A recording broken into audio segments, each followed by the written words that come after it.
containing the class action lawsuit involving over 1,000 people affected by listeriosis. The lead attorney in the action is Thami Malusi, who joins us now. Welcome, and thank you very much for talking to us. Let's just talk about the process first. So my understanding is that papers have been filed. What's the next step now that we anticipate? So the papers have been filed, and we've subsequently served them to the attorneys that represent Tiger Brands. From here onwards, they will have to enter a motion to oppose the application. Subsequent to that, they would have to file their answering papers to the amendments that we make in our founding papers. Is there some provision in terms of speed here? I mean, I presume you want this to happen sooner rather than later. Yeah, we do, but we guided here by laws of civil procedure, and so, and also, we also guided by the courts as well, because they can be quite cluttered. So there are regulations around how long it should take for them to answer to us. So within the next 30 or so days, they should have, Tiger Brands' lawyer should have answered to our papers. At this point, you've heard nothing from Tiger Brands. You wouldn't expect to either at this time? We have sent them our papers electronically by agreement between them. So that's the extent of any communication that we've had with them.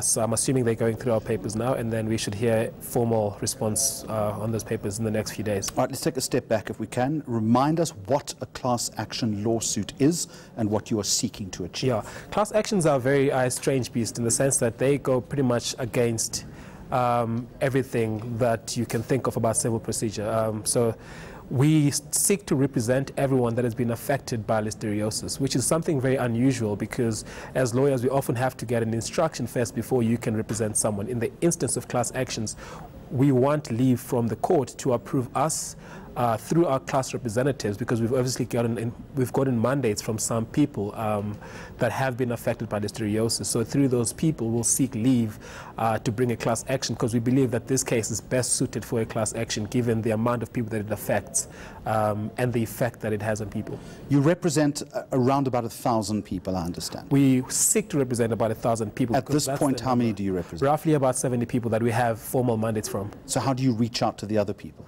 Well, so we first have to be certified, so the court needs to approve us to bring the class action on behalf of everyone else. And then there's a fairly detailed process that we've directed the court to in our papers. They will also make inputs around how do we get the message out to the people. But with that said, with class actions, the way we've structured ours, we have an opt-out. So what that means is that once the court certifies or approves us to bring the class action, people will be notified through a fairly comprehensive process, and then from that point onwards, people can choose to opt out to bring individual actions against Tiger Brands. I presume that you would have investigators fanning out now looking for people who could be affected, though? Or is that too soon? I'm not sure what you mean by investigators. Well, investigators, people that work for you who are looking for people who might have contracted listeriosis to latch them onto that lawsuit. We're not doing that. We're not doing that. So, I mean, as lawyers, we're not supposed to go out looking for people. People come to us. That's what happened in this case. That's why we decided to bring this class action. Are people coming to you, though? Yes, they are. That's why we have 70 people. The numbers are still rising. So that's the last time I checked our database. That's the amount of people that we roughly had. But the numbers are rising. Am I correct in saying that you would want to fight this perhaps through the eyes and the ears and the condition of a smaller number of people? And my understanding is that you've chosen 8-10 people who have different stories through which your case will be driven. Precisely. Am I correct? That's correct. So with the class action, so we don't, as I explained, we don't need each and every person that has been directly affected by listeriosis to be cited in the papers and be the applicants. We only need a small number of people. We've chosen 10. We've balanced it out across the whole country. We've also chosen very different stories. So how did you choose them, and how did you choose the stories? I sat down and looked at the different stories that we had, the different people that are affected and how they have been affected by listeriosis, and I wanted to tell all those stories through our papers. So looking at how everyone has been affected, and then try to pick the stories that can best tell how the people in general are affected. What stories best tell the drama that you're trying to illustrate in court? We're not particularly trying to illustrate drama. We're trying to tell. It is a dramatic event, though.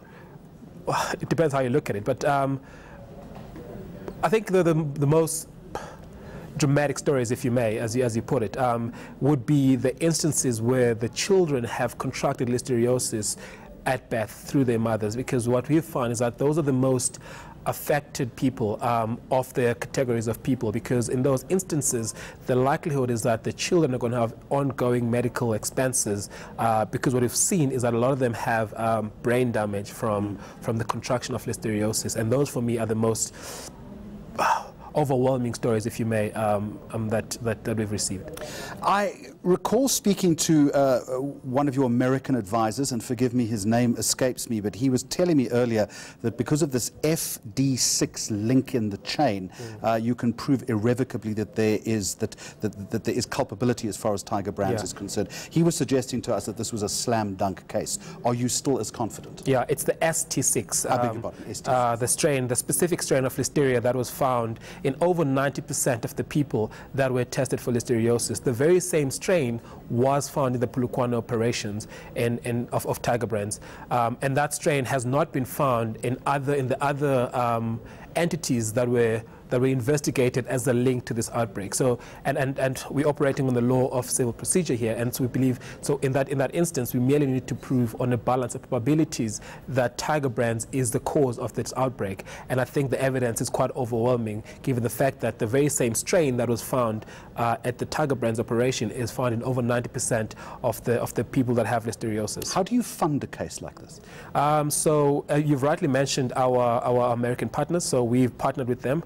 Mala Clark, they funding part of it, and we also funding part of this litigation through our resources as well. And should there be some settlement, that's how you would. Precisely. So we've obviously, just like any other lawsuit, our first prize is to try to recoup our costs through Tiger Brands, through a cost order. But at the same time, we have entered into contingency fee agreements with our clients in the event that we're not successful in recouping our fees from Tiger Brands. But that only kicks in the event that we are successful. What exactly are you seeking from Tiger Brands in terms of monetary compensation? It's very difficult to say at this moment, right? Because, I mean, we know that about 1,000 people have been affected by listeriosis. We have roughly about 70 people in our database.